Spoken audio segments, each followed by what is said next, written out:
Welcome to our channel. Today we how to uninstall Google One from Android and manage storage sync, detailed guide step by step clearly.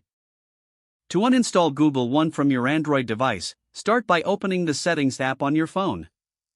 Scroll down and find the option labeled Apps or Apps and Notifications, then tap on it. In the list of installed applications, look for Google One. Once you locate it, tap on the Google One app to open its information page. On this page, you will see an option to uninstall.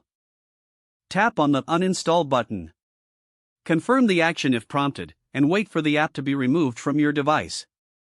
Now that Google One is uninstalled, let's manage your storage sync settings. Return to the Settings app and scroll down to find Storage. Tap on Storage and then select Manage Storage. Here, you can view all the apps and services that use your storage. If you want to adjust sync settings for other Google services, return to the main settings menu.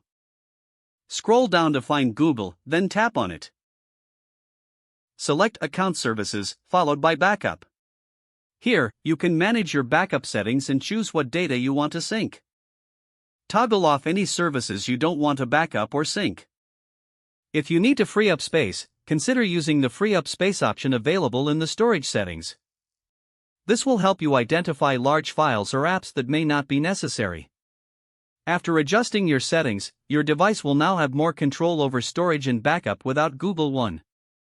Always ensure to periodically check storage usage for optimal performance. Now you're all set to manage your storage effectively on your Android device. If the page does not load, refresh the browser or try again in a private or incognito window.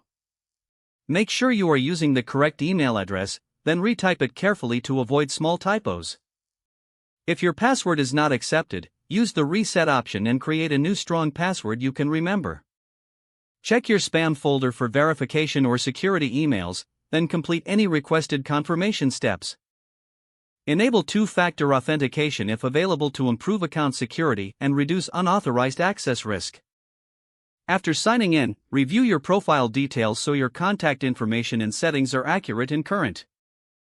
If you see an error message, note it down and try again after restarting your device and internet connection. Log out when you finish, especially on shared devices, to keep your account and payment information secure. If the page does not load, refresh the browser or try again in a private or incognito window. Make sure you are using the correct email address, then retype it carefully to avoid small typos. Don't forget to like this video and subscribe to our channel for more step-by-step tech guides.